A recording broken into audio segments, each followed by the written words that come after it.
Ah, sí. José Downs se ha integrado recientemente al CURE de Rocha, al PDU, del programa de Polo de Desarrollo Universitario, sí, de Física y Astronomía.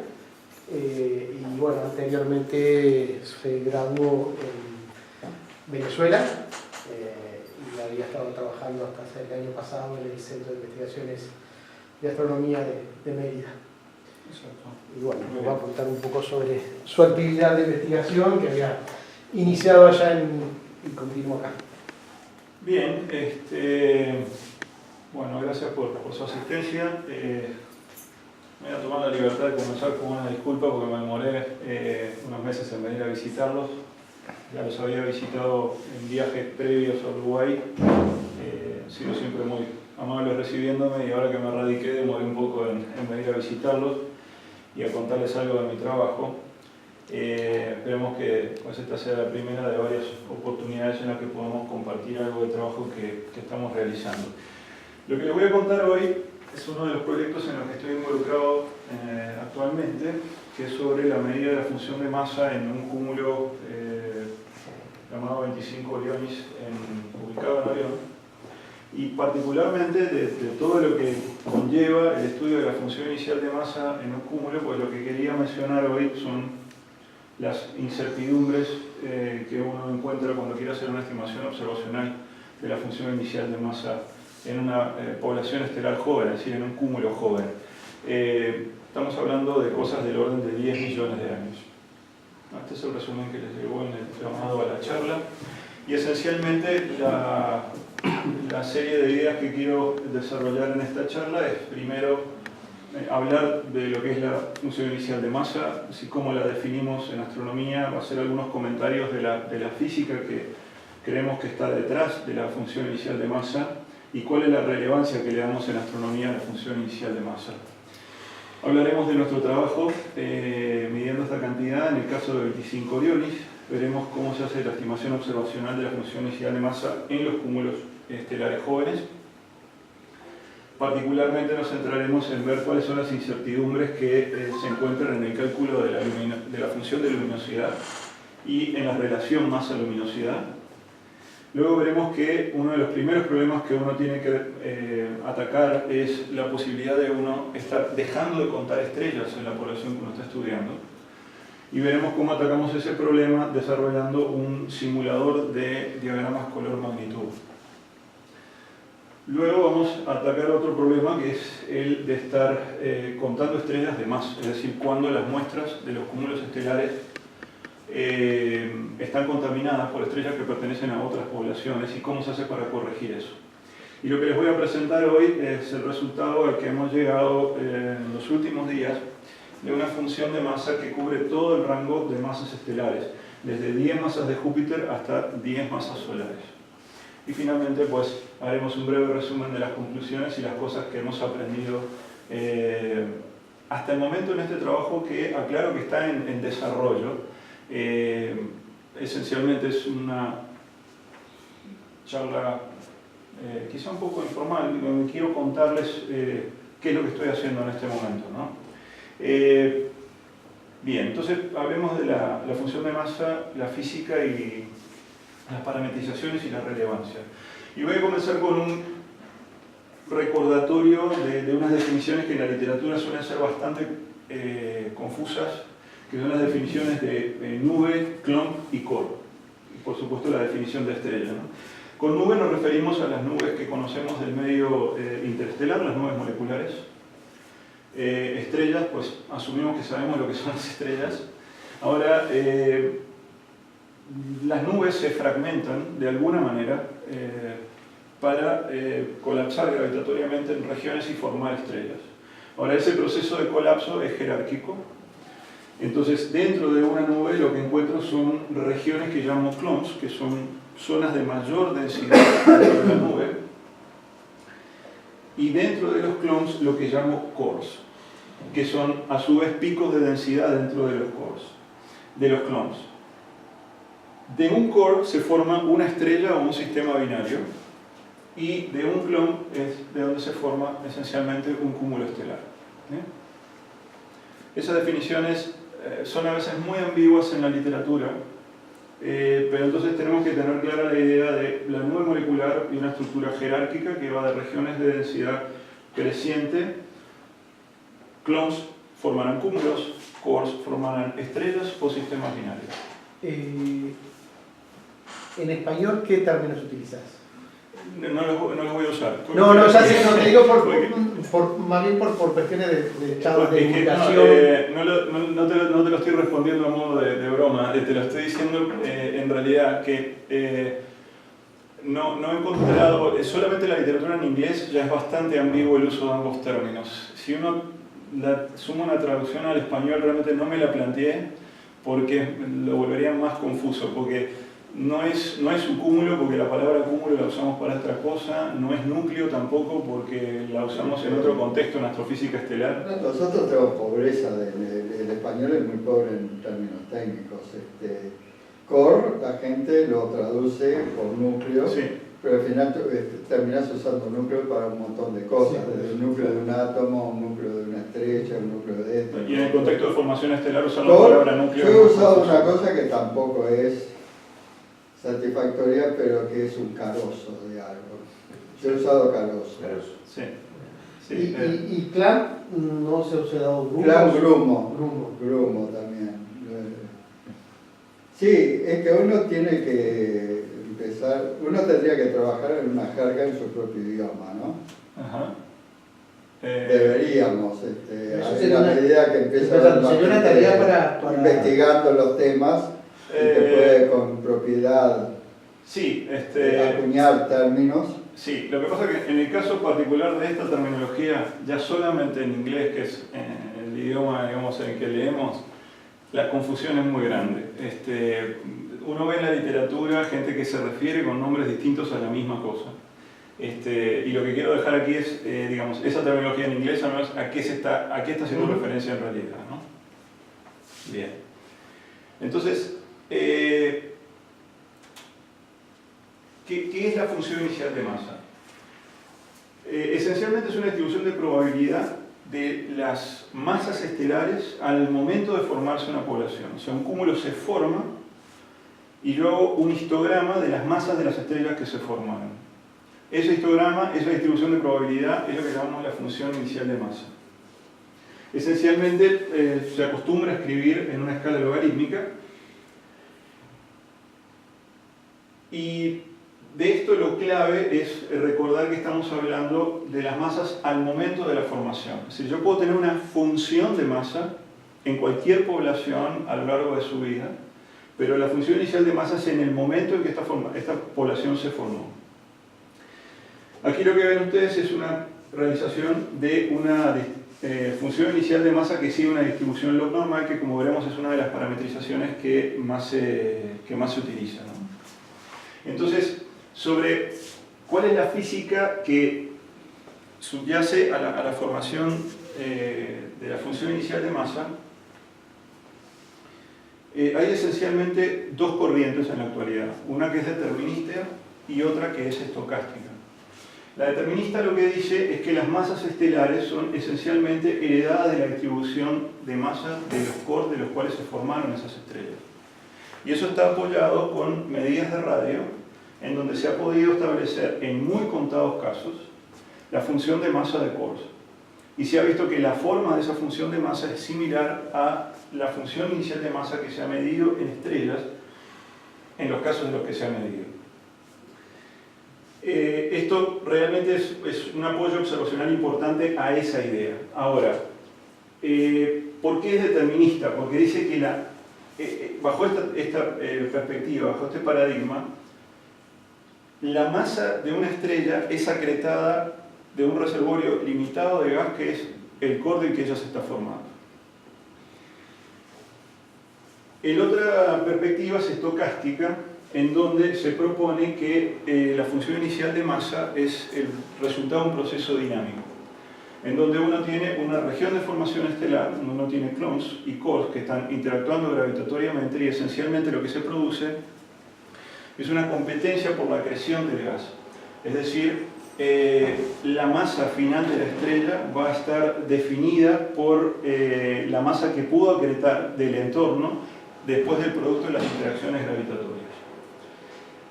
Este resultado, esta idea, está apoyada por simulaciones numéricas de acreción en sistemas que están interactuando gravitatoriamente, en donde se ha podido reproducir un comportamiento potencial de la función inicial de masa, que es otra de las parametrizaciones que se ha propuesto para ello. Entonces, la primera teoría implica trasladar el problema a una etapa previa. ¿Cómo explicás que los cores tienen esa distribución inicial? Exactamente, sí. Y lo que estamos tratando de explicar es un poco como correr la rueda, ¿no? Tratar de explicar la cosa en una etapa inicial. Pero es solamente un hecho observacional y es la información observacional que se tiene hasta el momento. La forma de la función inicial de masa estelar y la función inicial de masa de Kors, y que ambas son similares. Entonces, ambos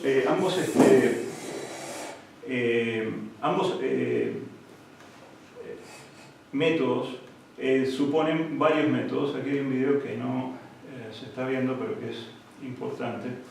Propone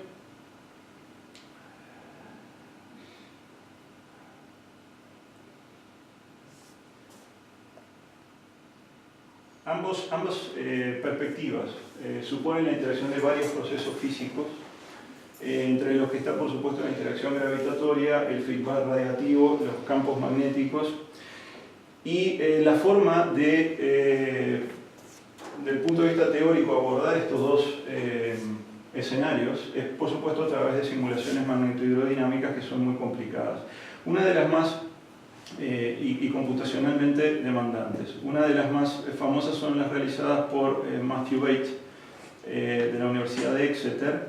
Aquí ven un mapa de densidad a la izquierda y un mapa de temperaturas a la derecha de una nube de 500 masas solares que está gravitatoriamente colapsando, en donde se forman estrellas, entre los cuales comienza a haber, por supuesto, interacciones gravitatorias. Está ocurriendo la creación en cada uno de esos puntos, hay eyecciones de algunos de los objetos menos masivos, e incluso se reproduce la formación de discos en torno a algunas de estas estrellas. El asunto es que estas simulaciones son bastante limitadas hasta el momento, son unas de las simulaciones más demandantes computacionalmente hablando, pero son limitadas en el sentido de que no se puede hacer una muestra de nubes moleculares que están colapsando. Se establece una nube molecular, se estudia el colapso de esa nube molecular, y en ese sentido los modelos todavía no son comparables directamente con las observaciones. Entonces, entre los procesos físicos que se introducen en estos modelos, pues tenemos los que mencionaba recién, ¿no? La turbulencia, el feedback radiativo, las eyecciones gravitatorias y los campos magnéticos. Entonces estamos en un estado de las cosas en donde hay modelos que estudian la fragmentación de nubes moleculares para reproducir la función inicial de masa, y hay algunas observaciones, pero todavía estamos en la etapa en la que los modelos necesitan de tener restricciones observacionales para ser ajustados. Entonces, algunas de las parametrizaciones que se han propuesto para la función de masa son la función de masa Power Law, que es la misma que utilizó Salpeter en la primera función de masa que fue publicada hace unos 60 años. Tenemos una parametrización log normal que fue propuesta por Chabrier en el 2003, la vamos a estudiar, y previamente por Miller y Scalo al principio de los 80. Está el Tapper Power Law, que también es una función continua como la log normal, a diferencia de la Power Law. Aquí les muestro las tres distribuciones.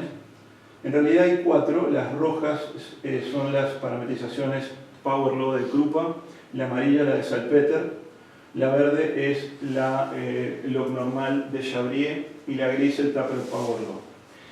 Estas son parametrizaciones de los datos observacionales. La interpretación detrás de esto, o la idea detrás de estas distintas parametrizaciones, es que las funciones continuas pudieran ser reflejo de que es un mismo proceso de formación el que ocurre para estrellas de distintas masas, y en el caso de funciones por partes, de que pudieran haber procesos físicos preponderantes en distintos rangos de masa. Entonces, la pregunta de por qué la función de masa es relevante, pues esencialmente estamos hablando de una de las cantidades fundamentales de la astrofísica, ¿no?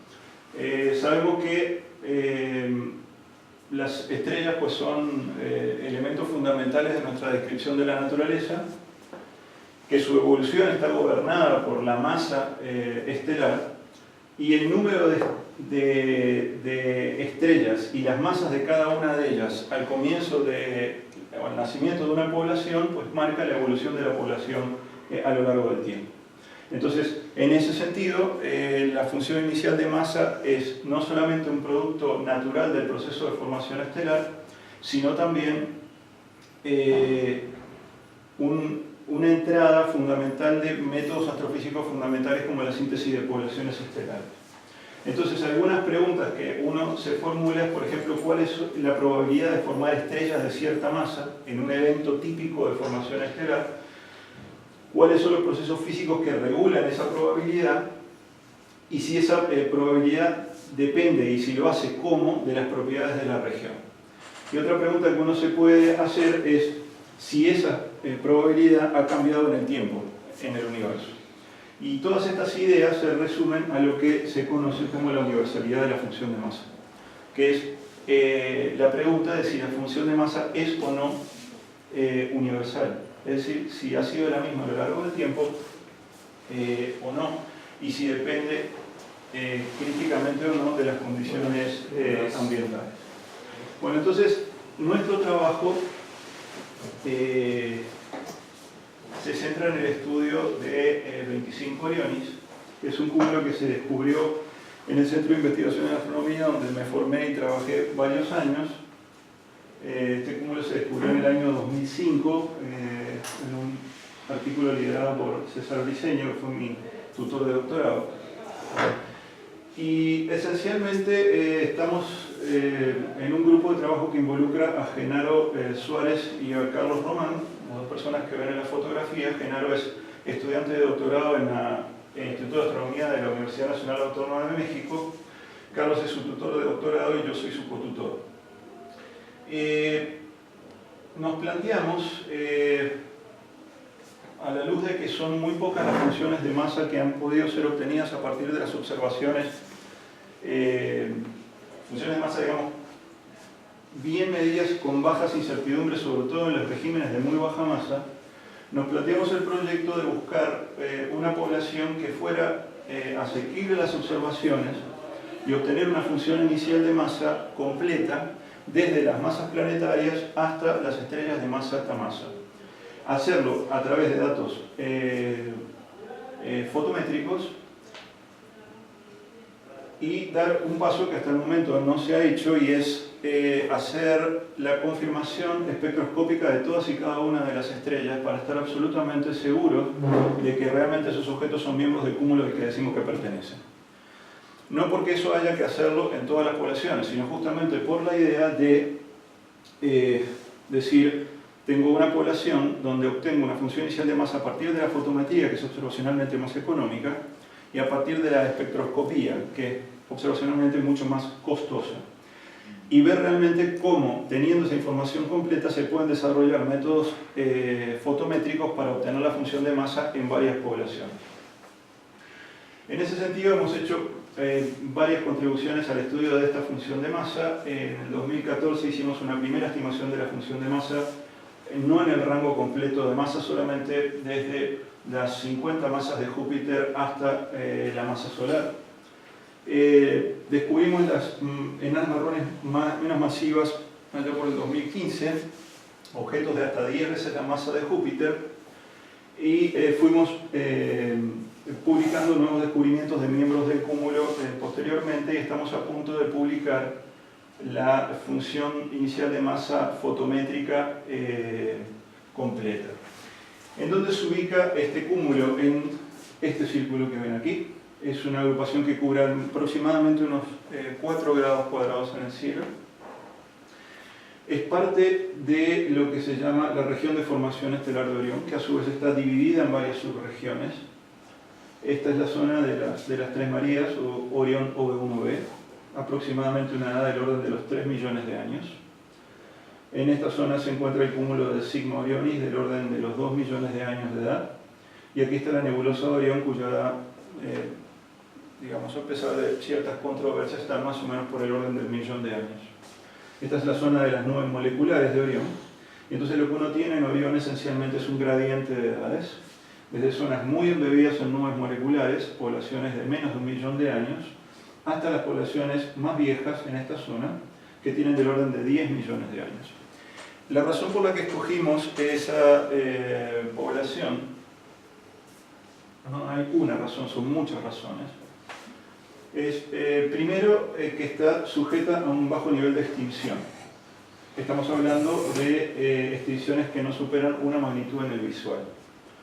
Tiene una cobertura espacial del orden de los 4 grados, lo cual observacionalmente puede ser bastante demandante, pero manejable, en una escala temporal de algunos años para hacer coberturas espectroscópicas.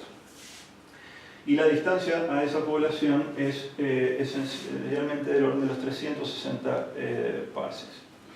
Entonces, ¿cuál es el procedimiento general para estimar la presión inicial de masa?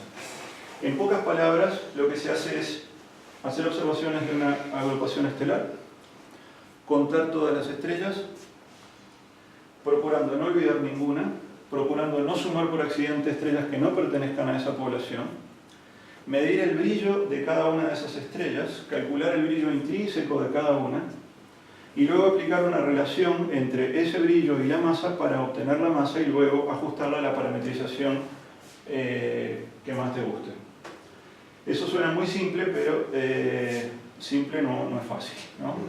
Hay una larga sucesión de correcciones que hay que hacer, y lo que nos tiene que quedar claro es que el contar de más o de menos las estrellas o cualquier incertidumbre en la medida de los brillos o en la relación masa-luminosidad se va a traducir en una incertidumbre en la función inicial de masa. Entonces este es esencialmente el proceso. Uno tiene un sondeo fotométrico, esto es ascensión recta versus declinación, mide el brillo de esas estrellas, las ubica en un diagrama color-magnitud donde tiene isocronas y trayectorias evolutivas. Con eso uno puede establecer una membresía o una candidatura a membresía. Es decir, uno sabe que ese cúmulo se tiene que ubicar en cierta parte de ese diagrama, dada su edad. Con eso uno obtiene candidatos que luego son confirmados espectroscópicamente si uno los puede confirmar espectroscópicamente.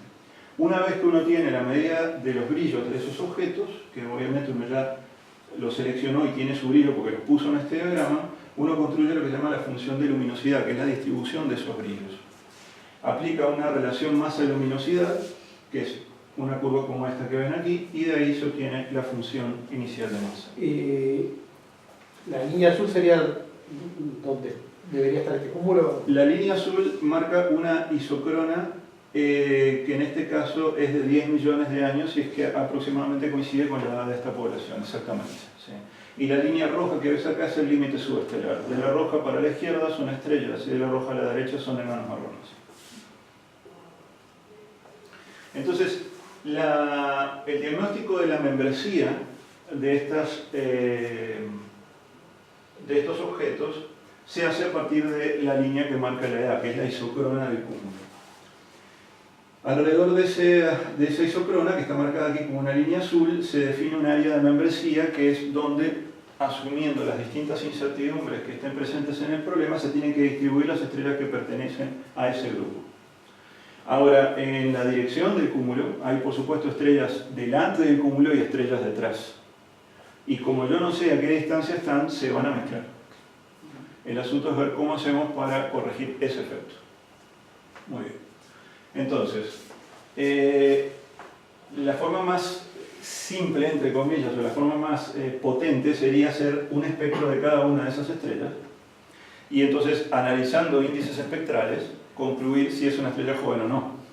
El asunto es que, y esto que les quede así grabado desde el principio para que se siga muy bien la discusión posterior a nivel observacional, es que aquí estamos observando cosas desde magnitud 5 hasta magnitud 25.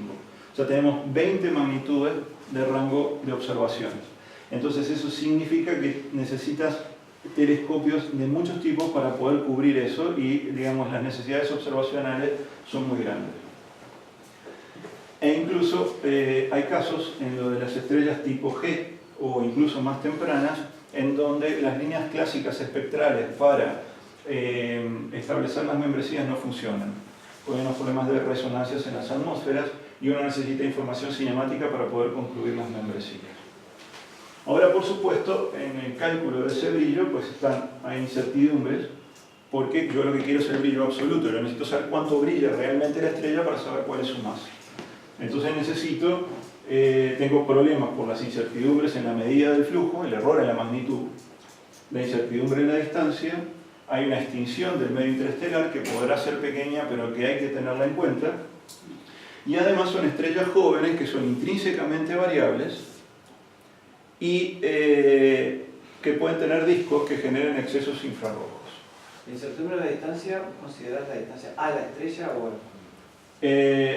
La idea es conocer la distancia a la estrella. Lo que pasa es que esa es una de las puertas que se están abriendo ahora con Gaia. Hasta hace nada, lo único que podías hacer es establecer una distancia promedio para todas las estrellas iguales, es decir, tomar la distancia promedio del cúmulo. Ya ahora podemos hilar un poco más fino, no en todas las estrellas de la muestra, pero sí podemos hilar un poco más fino para conocer la distribución espacial del cúmulo en su conjunto. ¿Bien? Y bueno, luego tenemos que pasar eso por una relación masa-luminosidad, y esa relación masa-luminosidad puede ser empírica, que sería lo ideal, o teórica. Digo ideal porque lo ideal sería tener una serie de brillos de estrellas cuyas masas se midieron a través de las leyes de Kepler, pero eso no existe para todas las edades de los cúmulos posibles ni para todos los rangos de masas. Entonces, generalmente tenemos que quedarnos con fusiones de relaciones masa-luminosidad que son teóricas. Entonces, bueno, vamos a ver el primer problema. El problema de la completitud. Es decir, que yo esté contando menos estrellas de las que realmente hay. Y la pregunta es, ¿cómo puede ocurrir eso? Puede ocurrir por varias razones. Lo primero es que el área del sondeo no sea completa. Así que de todo el cúmulo estés viendo solamente una parte. Y eso no necesariamente es una muestra representativa de la distribución de masa, porque puede haber segregación de masas. Las estrellas más masivas pueden estar hacia el centro y las menos masivas hacia la periferia. Luego tus detecciones en flujo tienen una cierta sensibilidad, es el histograma de magnitudes, que para dos bandas, el I y el J, que son las que nosotros utilizamos en nuestros diagramas color-magnitud. Entonces estos histogramas pues, aumentan hasta llegar a un máximo y luego caen.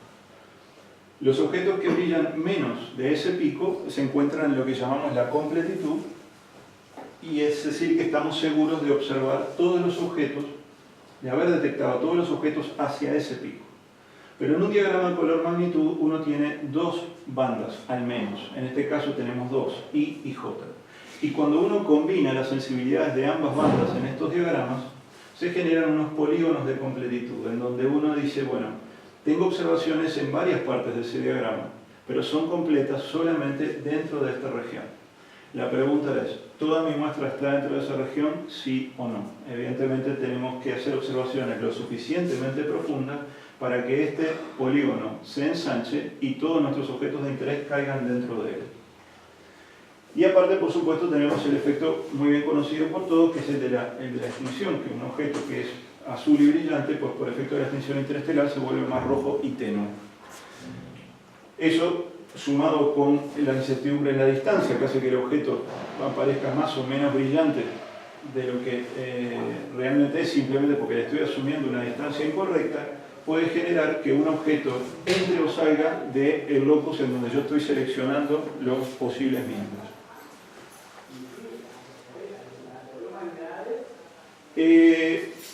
Otro sesgo algo importante es debido a la multiplicidad y a la resolución. Es decir, esperamos que muchas de estas estrellas formen en realidad sistemas binarios.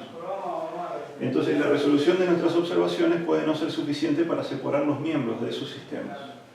Y que entonces estén, aquí muestro dos estrellas levemente separadas y la distribución de las cuentas en la imagen. Pero imaginemos que están mucho más juntas y que tú en la imagen no las ves más que como un punto.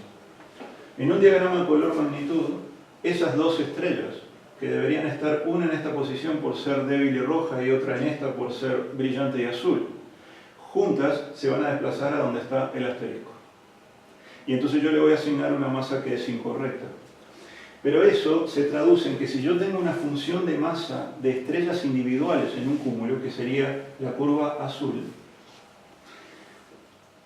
si yo tengo en cuenta que muchas de esas estrellas van a estar en pares y que yo los voy a ver como un solo objeto y no como objetos individuales, eso se va a traducir en lo que llamamos la función inicial de masa del sistema, que es la curva roja. Este trabajo fue hecho por Chabry en el año 2003. Lo que él mostró es, tomó sistemas binarios del entorno solar observados con Hubble, hizo un conteo, calculó la función de masa y luego convolucionó eso a las resoluciones típicas de observaciones terrestres y volvió a hacer el cálculo. Y así se definió la función de masa del sistema. Bien. Entonces, esto es texto, vamos a pasar directamente a lo que quiero discutir, porque si no, no me va a dar el tiempo. La pregunta que nos queremos hacer es si, definido el locus de membresía, si esa región del diagrama color magnitud, en donde deben caer los objetos que tengo que seleccionar como posibles miembros del cúmulo, si algunos de esos objetos, miembros del cúmulo, están cayendo fuera de ese locus. Y queremos preguntarnos de qué manera se ve afectado el diagrama de color magnitud por las incertidumbres, tanto en la fotometría o en las distintas cantidades que hemos discutido hasta el momento, como la extinción o la distancia. Lo que quiero responder es si estoy perdiendo estrellas o no en el conteo que estoy haciendo. Y ciertamente la única manera de responder a eso es a través de una simulación. Y esta es una herramienta que quiero mostrarles hoy, que es esencialmente la primera contribución o desarrollo hecho enteramente aquí en Uruguay en el último mes. Esto es esencialmente un software al que tú le das una función de masa y él te va a reproducir el diagrama color magnitud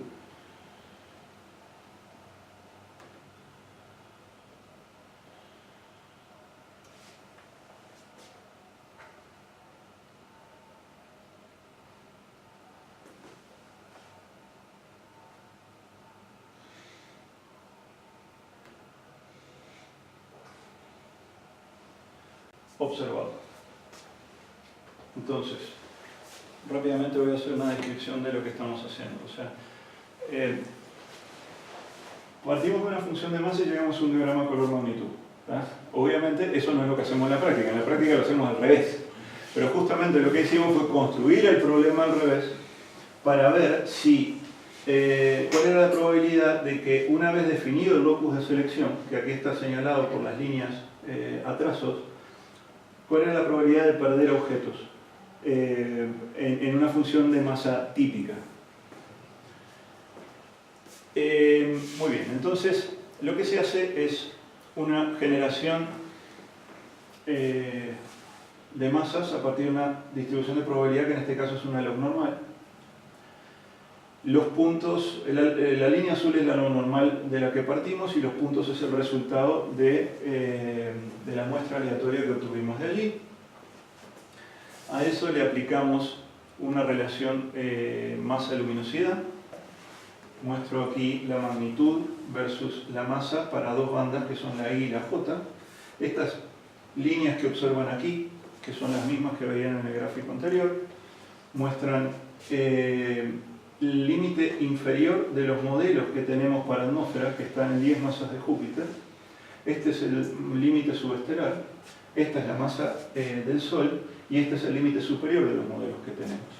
Es decir, si uno asume una función de masa, pues se generan objetos de masas mayores y menores que las que uno puede obtener de los modelos, y uno va a estar perdiendo objetos. Evidentemente hay varias variables asociadas de las que veníamos discutiendo hasta el momento, es decir, las estrellas van a tener una distribución de distancias, van a tener una distribución de extinción, y pueden ser variables en una y otra banda, y pudieran tener excesos infrarrojos en la banda J, que es la infrarroja de las dos que estamos utilizando. Estas son las distribuciones que se aplicaron para esta simulación. Luego, yo estoy haciendo una observación de ese cúmulo con un instrumento que genera errores fotométricos en las dos bandas. Y esos errores fotométricos dependen del brillo del objeto que yo esté observando. Cuanto más brillante sea, menor será el error. Y estas son las curvas de error. Aquí el usuario puede cargar sus propias observaciones y el software hace el ajuste para reproducir las observaciones que uno está queriendo analizar. Esto es la función de luminosidad que se obtiene a partir de tomar las masas de las estrellas obtenidas de la distribución de la función inicial de masa, obtener sus brillos a partir de la relación masa-luminosidad y sumarle a esos brillos las incertidumbres asociadas a la variabilidad, el exceso infrarrojo y los errores fotométricos. Y este es el diagrama color-magnitud resultante. El asunto es que uno puede cambiar las condiciones de la simulación y, por ejemplo, plantearse que la extinción promedio ya no sea de una magnitud, sino que sea, por ejemplo, de 3 magnitudes. Y evidentemente el diagrama se va a desplazar hacia la derecha. Pero en un sitio donde la extinción es tan grande, es de esperar que el sigma de esa distribución sea también mayor. Y entonces se comienza a reproducir lo que es el aspecto real de un diagrama color-magnitud de una población real, ¿no? Y esto aplicado al caso de 25 Orionis nos permitió establecer que menos del 1% de los objetos se están perdiendo si asumimos este locus que les acabo de mencionar con las propiedades observacionales que tiene 25 Orionis. Y esta herramienta, que es muy sencilla, realmente terminó siendo de mayor utilidad de la que sospechamos al principio, porque del proceso de desarrollarla pues aprendimos muchísimo de lo que es del efecto que tienen las distintas variables en el cálculo de la función de masa. Pero en pocas palabras, si tenemos que decirlo, la respuesta que esa herramienta nos dio fue que no estábamos perdiendo objetos por el locus que estábamos escogiendo para la selección. ¿De cuántas estrellas estás hablando que observaron? ¿Cuántas? ¿Cuántas estrellas observaron? Este cúmulo tiene 1500 estrellas. Ahora, en la fotometría de ese campo estamos observando hasta magnitud 25. Y ahí tenemos el total de estrellas en el campo, anda por el orden de las 700.000. Es una fracción insignificante de lo que hay en el campo. Claro, ese es el problema. Claro, por eso en el gráfico, uno de los gráficos anteriores mostraba que tenías una gran cantidad de estrellas, pero solamente un pequeño grupo dentro de lo que sería la región. Sí, pero pasa que justo esto que me están preguntando está en esta lámina que acabo de poner. Porque fíjense, este es el diagrama color-magnitud. Es un sketch, lo preparé para explicarlo nada más. Pero estos son datos reales de Gaia. Aquí es magnitud absoluta versus color. Entonces, la secuencia principal, las enanas blancas. Y yo acá estoy poniendo una serie de puntos que marcaría, digamos, la posición de mi cúmulo. Y la zona roja es el locus de selección que yo definí. Ahora, ¿qué sucede? Yo estoy diciendo, no, claro, vos estás asumiendo que ese cúmulo está a cierta distancia Y por eso es que lo puedes ubicar en un diagrama en donde la magnitud es absoluta. Ahora, ¿qué pasa cuando estás en un caso de magnitudes aparentes, las magnitudes que estás observando? Bueno, estas estrellas que son secuencia principal, incluso las enanas blancas, algunas van a estar más cerca, otras van a estar más lejos, y se empieza a desdibujar esa secuencia. Va a haber estrellas que se van a mover hacia arriba porque están más cerca, otras que se van a mover hacia abajo para el mismo color, pero porque están más lejos, y lo que se produce es esto, y este es el diagrama observado. Entonces el asunto es, bueno, esto es una pequeña parte de ese diagrama para que... claro, ahora entiendo, el lío viene cuando querés ir a los miembros más débiles del cúmulo, porque los más brillantes, vamos a decir, son sencillos. No, pero sacados, ¿sabés? No, o sea, sí, pero entre las muchas cosas que hemos aprendido en este proyecto, es que esta estructura que está aquí, que es la población del campo, en realidad tiene componentes de estrellas de la secuencia principal y estrellas gigantes. Y las gigantes generan una sobredensidad que atraviesa el locus de selección. Y esas son estrellas brillantes, pero que distinguirlas de la población que te interesa es muy complicado. Pero muy complicado. Y lo pudimos hacer gracias a Gaia, que nos llegó en el momento justo, porque tenía movimientos propios despreciables y eran estrellas que estaban lejísimos, por lo tanto, y eran gigantes, ¿no? Entonces, claro, te pongo un ejemplo de algo que es brillante y es complicado de separar, pero ciertamente lo que estás diciendo estoy completamente de acuerdo, es correcto, es la parte más débil, es la más complicada, ¿sí? Porque además estamos hablando de cosas realmente débiles, estamos hablando de magnitudes 25 en la banda I. Eso en el visual estamos hablando de cosas 29, ¿no? Son cosas que ni con Hubble, ¿no? En el óptico. Nosotros lo hicimos con... Se cae de todo, ¿no? Hasta galaxias distantes. Por supuesto, sí, hay que limpiarlo, hay que limpiar esa muestra. Bueno, ya vamos, quedan unas poquitas láminas y ya termino. Entonces, bueno, la idea es que, recuerden, el simulador es una forma de cuantificar si estoy dejando de contar cosas que debería contar. Y ahora, con esto de la contaminación, lo que queremos es ver si estamos metiendo en la muestra cosas que no deberíamos meter. ¿Sí? Entonces, hay dos formas de hacer eso. O un campo de control, o utilizar un modelo de estructura galáctica. Un modelo de población galáctica, como el de Besançon del año 2003. ¿El campo de control qué es? El campo de control es que cuando vos observás tu cúmulo en el telescopio, haces otro campo a una latitud similar, pero fuera de la población y donde sepas que no hay otro cúmulo atravesado, ¿no? Y entonces luego lo que haces es restar la contribución de ese campo de control a tus observaciones. ¿En qué espacio se resta eso? Lo puedes restar esencialmente de dos maneras.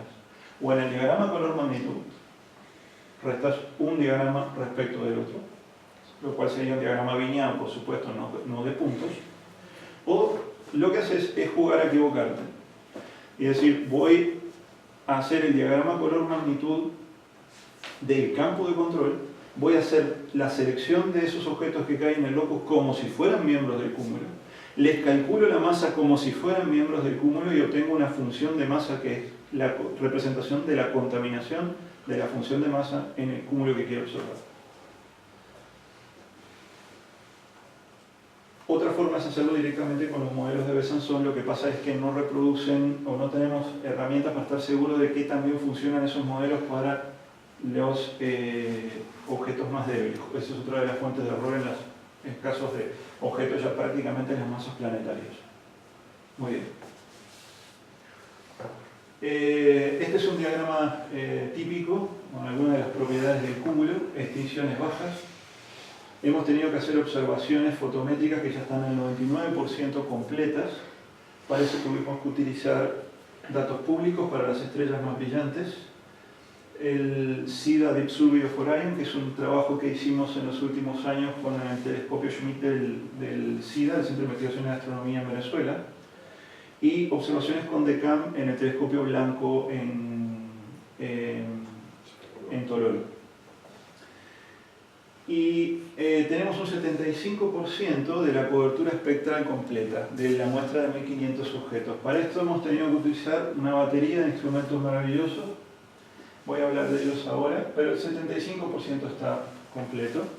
Hemos tenido que utilizar para los objetos más brillantes el telescopio de 2 metros de San Pedro Mártir en México. Tenemos espectros como parte del proyecto Sloan, esto está en el Apache Point. Utilizamos MMT, el espectrógrafo Ectospec, es un telescopio de 6 metros que está en Arizona. La fotometría de los objetos más débiles las hicimos con el telescopio, con la cámara de cambio en el telescopio blanco de Tololo. Y los espectros de los objetos más débiles las hicimos con Gran Tecán, en el espectrógrafo Osiris. Y esto que les muestro acá es la función de masa resultante. Una de las contadas, pero realmente con los dedos de una mano existentes hasta el momento, si uno cuenta todas las funciones de masa que son completas, desde 10 masas solares, 10 masas de Júpiter, estamos hablando de una centésima de masa solar, hasta aproximadamente 12 masas solares.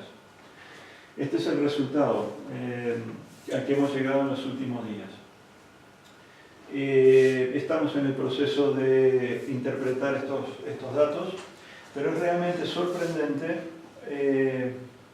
el ajuste fantástico que tiene a la log normal. Lo que están viendo aquí es los datos observacionales, que son los puntos negros, y aquí en los puntos rojos está el resultado del simulador. Y es esencialmente indistinguible dentro de las barras de error de lo que estamos obteniendo. Es decir, esto que pareciera ser un pequeño exceso de nanas marrones es algo que estamos interpretando todavía, pero no aparenta ser estadísticamente significativo. Esta simulación roja lo que se hizo fue hacer una serie de simulaciones de funciones de masa con el número de objetos que tenemos en nuestra muestra y con el sigma y la masa característica que definen la log normal que obtuvimos del ajuste de los datos observados.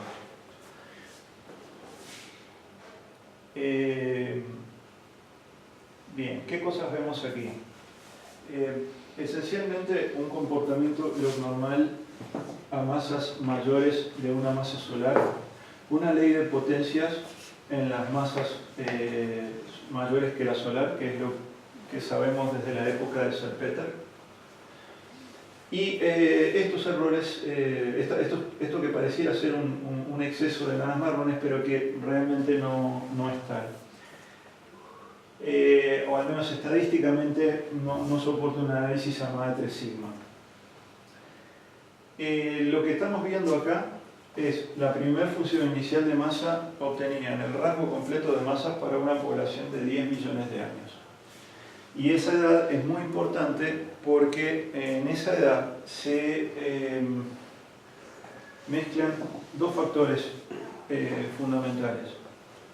Por un lado, ha transcurrido el tiempo suficiente para que el gas del que se formó el cúmulo se haya disipado y que la mayor parte incluso de los discos circunestelares primigenios de esas estrellas se hayan disipado.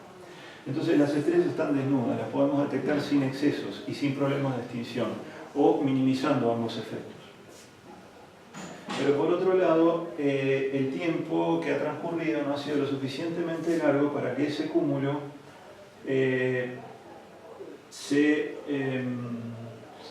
se disperse gravitacionalmente y sus estrellas empiecen a formar parte del disco de la galaxia, en cuyo caso estaríamos viendo una muestra incompleta.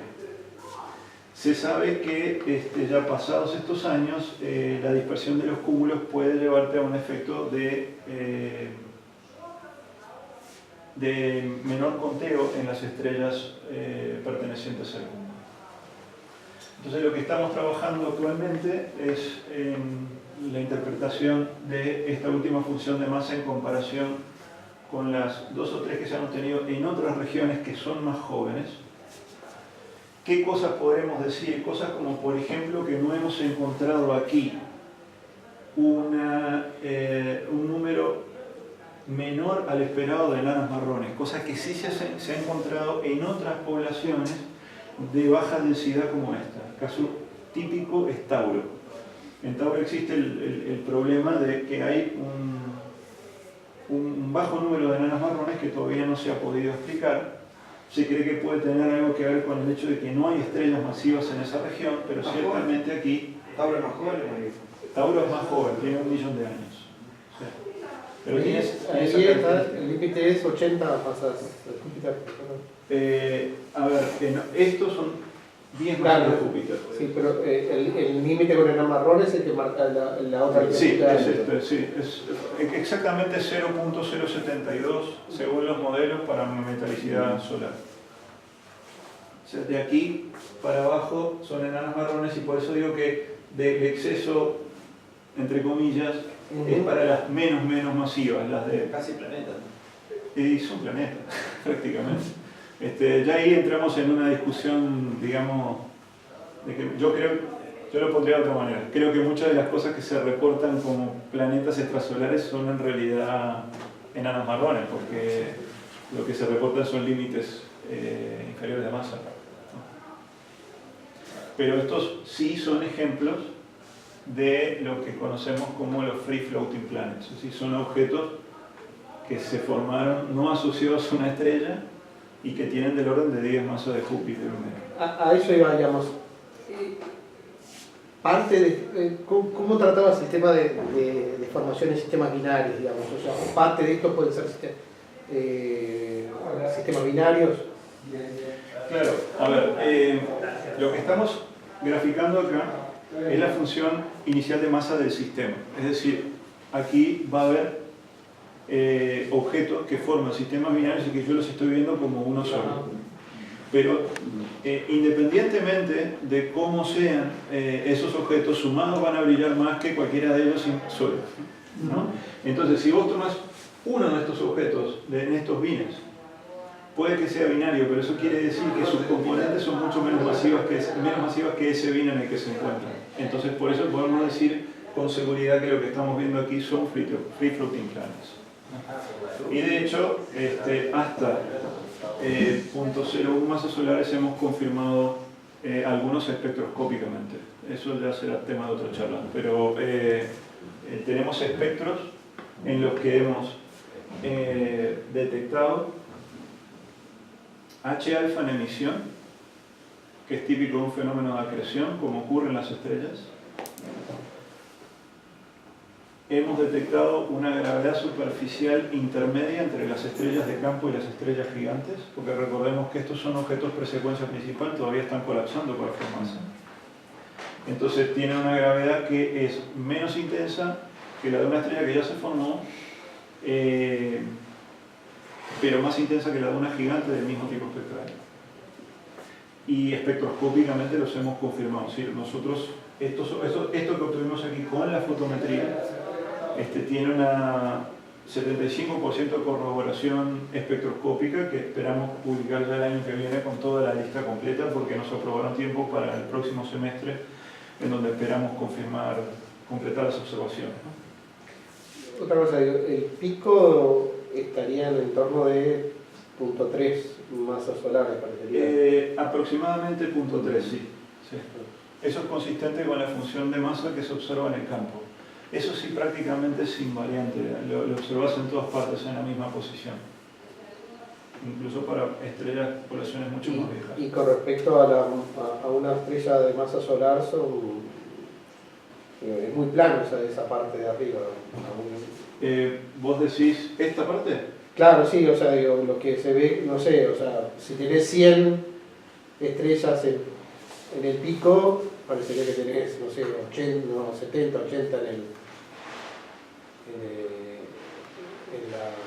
en una masa solar. O sea que parecería que hay un factor de menos de 2 entre... Sí, fíjate, usamos acá el simulador un momentito para que lo ponga, porque aquí tiene la escala lineal. ¿Ah? Entonces, aquí esta simulación fue hecha para 2000 objetos ponele que hacemos algo del orden de la mitad, ¿no? Entonces, esencialmente, podés tener un cambio de casi el 50% en ese periodo. Entonces, es muy engañosa la escala logarítmica. Bueno, estamos acostumbrados a usar escalas logarítmicas, pero esto es el logaritmo del número y esto es el logaritmo de la masa y es confuso. Por eso casi que hay un factor de 2 sí. entre el pico y una masa. Sí, y por eso es que pasan cosas como estas que seguramente algunos de ustedes ya se les ha preguntado, de que este ajuste no parece tan representativo de los puntos negros, ¿no? Pasa que claro, la escala logarítmica aquí esto son muchos más puntos, es más robusta, el error es mucho más chiquito que en estos otros. Bueno, entonces para terminar estábamos desarrollando estos trabajos. La función de masa espectroscópica pensamos publicar el año que viene. La fotométrica estamos enviando el paper en un mes aproximadamente. Hemos descubierto ya espectroscópicamente de toda esa muestra fotométrica unas 30 nuevas enanas marrones y tenemos un estudio de la cinemática con velocidades radiales y movimientos propios de Gaia. Entonces, bueno, si uno quiere resumir un poco las conclusiones, con las cosas que hemos aprendido así muy escuetamente, yo diría que la función de masa pues es una cantidad fundamental en astrofísica. Es importante que digamos, sobre todo los estudiantes que no lo habían estudiado antes, sepan que es una cantidad fundamental en astrofísica, en muchos aspectos de la astrofísica, no solamente en formación estelar. Y su estimación es conceptualmente simple, pero es observacionalmente muy complicada, muy demandante. Nosotros nos llevó un periodo de 3 años completar todas estas observaciones y a buen ritmo. Para 25 Leonis pues publicamos la primera función inicial de masa completa para un cúmulo de 10 millones de años. Hemos podido cuantificar que la contaminación es del 20% y la pudimos remover, que estaremos perdiendo como máximo un 1% de los objetos y que no hay signos de una evidente pérdida de las enanas marrones menos masivas, como ocurre en regiones como el Tauro. Y para otras poblaciones, pues la buena noticia es que hemos desarrollado las herramientas y tenemos ya la experticia para poder desarrollar este mismo survey en otras regiones para hacer comparaciones estadísticamente robustas. Hemos encontrado que la variabilidad y la extinción y los excesos infrarrojos son las restricciones principales en las observaciones, que se necesitan observaciones con una señal de ruido mayor que 10 para que la fotometría sirva para hacer una estimación realista. Y nuestra conclusión es que bueno, tenemos que mantenernos en esta línea, pues midiendo otras funciones iniciales de masa para poder eventualmente llegar a comparar los resultados con lo que sugieren los paradigmas teóricos actuales de la formación de estrellas y la función de masa. Bueno, eso es lo que quería contarles hoy. Está mi dirección de contacto, o cualquier consulta adicional, pero si tienen alguna pregunta, pues con mucho gusto podemos discutir.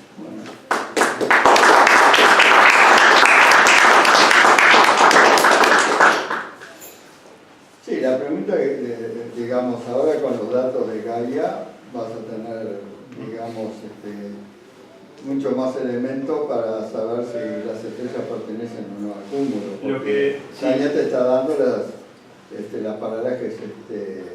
Sí. Lo que pasa es que, por ejemplo, en el caso de... Gaia está cambiando todo. Es una cosa impresionante. Te da la distancia directamente. Sí, te da los paralajes. Ellos son muy cuidadosos, te dan los paralajes y vos luego buscas tu método para calcular las distancias. No es tan, como sabemos, digamos, no es tan directo, ¿no? Hay que hacer simulaciones para estar seguro de cuáles son los errores asociados a las observaciones. El punto es, te dan el paralaje y puedes tener una estimación de la distancia. No para todas las estrellas, ¿no? Porque lo que tenemos ahora es el Data Release 2. Entonces, deberán pasar más años de la misión Gaia para que el número de observaciones se incremente y eso permita medir los paralajes de estrellas más débiles. Ahora, en nuestro caso, nosotros tenemos paralajes de estrellas hasta estrellas de baja masa, del orden del punto 3 masas solares. Entonces, toda la parte, digamos, del pico de la función de masa hacia la derecha, esencialmente está cubierta con Gaia. Lo que pasa es que, ¿qué sucede? Eso te da una información valiosísima, porque vos decís, bueno, yo de las otras estrellas no puedo decir exactamente en dónde se encuentra cada una de ellas. Pero tenés ya un número muy grande de estrellas caracterizadas, sabes a qué distancia promedio está el cúmulo y más o menos cuál es la distribución. Y entonces lo que nosotros hicimos fue construir una distribución de probabilidad con esa información y asociar, o sea, simular la distancia de las otras estrellas y hacer ese experimento muchas veces, y eso es el resultado que están viendo acá para calcular la luminosidad y llegar a la masa. Y cosas como la contaminación que mencionaba antes, que Gaia te permite limpiar las muestras fuertemente. Sí. Una pregunta, no es específico de la presentación, sino de la mecánica. ¿Cómo es la solicitud para Gaia, para la utilización? Ustedes mandan el proyecto y ellos le asignan el tiempo. Gaia, cosa que aquí usamos datos sí, otros de todos, montones de telescopios. Gaia no, Gaia es público, completamente. O sea, es la política del sondeo. Tengo entendido que originalmente no era así, pero hace ya años que cambió. Y los datos son absolutamente públicos. Tú te bajas lo que quieras de Gaia. No es que se le asigne una zona de No. Gaia trabajó haciendo el sondeo completo del cielo y en abril de este año se publicó el Data Release 2, que contiene movimientos propios y paralajes de las estrellas a las que se les pudo medir. Ustedes toman de esos datos los datos que necesitan. Claro, tú tomas de ahí lo que pasa es el cielo completo, ¿no? Sí. Estamos hablando de cantidades de datos descomunales. Entonces ellos tienen una interfaz donde tú te conectas y te bajas la región que tú quieras. Nosotros bajamos el campo completo de 25 Orionis. En esa región, por supuesto, ahí hay todo, o sea, lo que está delante, lo que está detrás, hay que filtrar todo. Entonces, pero el filtrado lo hacemos nosotros, eso sí. Claro. Ahora, después, en los otros telescopios, sí, ahí ya. El de Sloan, Sloan, digamos, se hizo todo un trabajo de proponer a Sloan que se observaran ciertas regiones de Orión. Y lo demás son propuestas, por ejemplo, en el blanco de Tololo, en Gran Tecán, entonces son propuestas normales, o sea, mandás el proyecto, pasar por un proceso de referato y se asigna. Y te asignan el tiempo, sí. Y hay que luchar fuertemente para eso.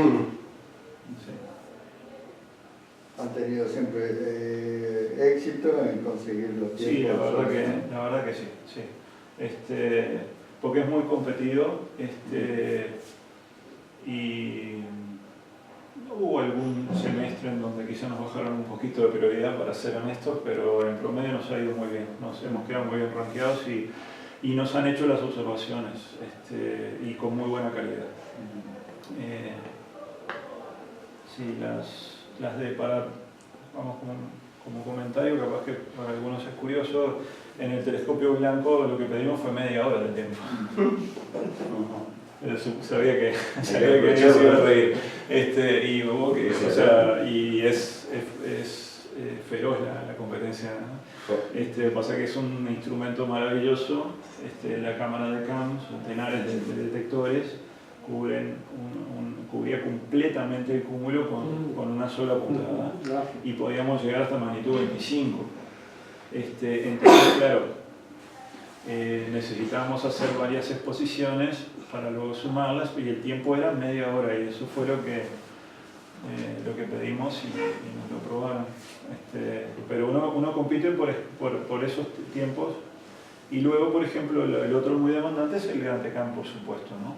Un telescopio grande y nosotros estamos observando objetos que además no podemos observar en modo de multi-object spectroscopy, no puedes observar varios objetos a la vez con una máscara o algo así por la distribución espacial que tiene. Simplemente a veces la máscara, haces cortes de la máscara y no tenés más de un objeto por el área que cubre la máscara.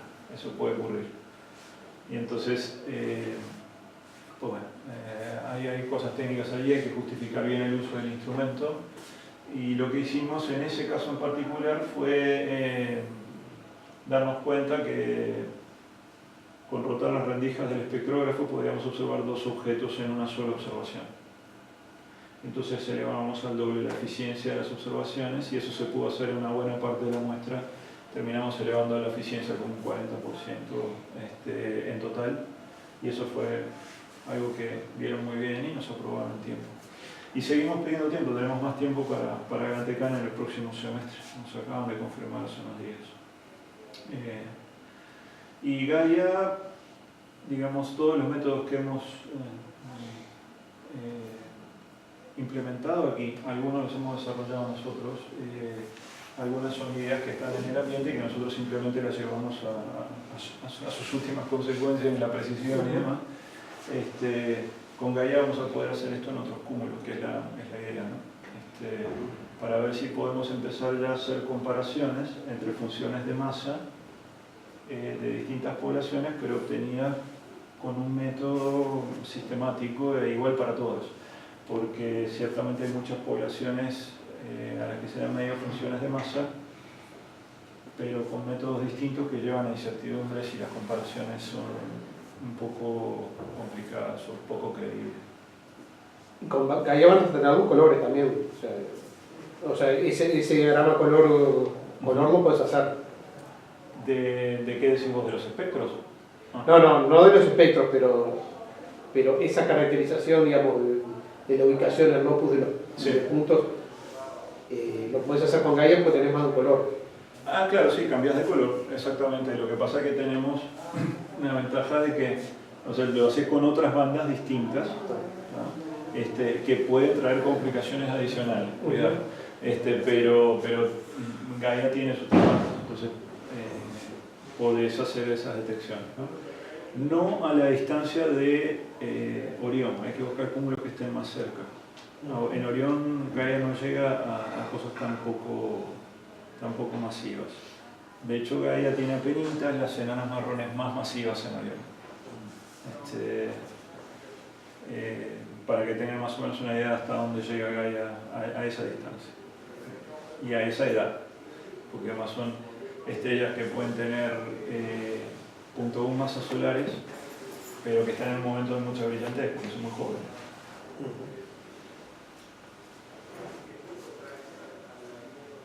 Respecto a lo que planteabas de las enanas marrones, que ese exceso no lo atribuías a un fenómeno real que realmente hay,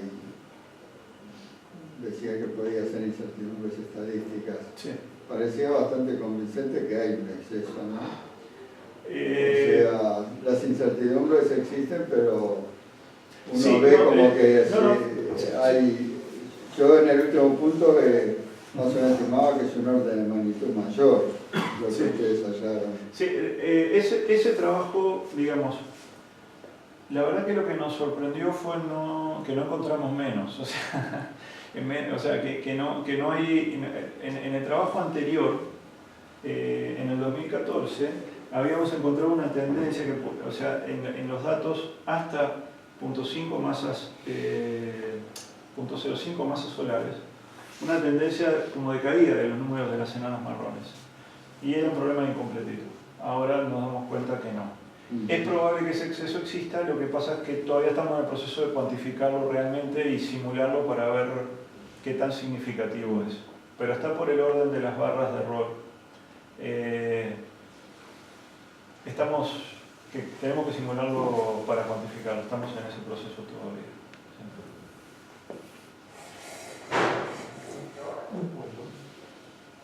Bueno.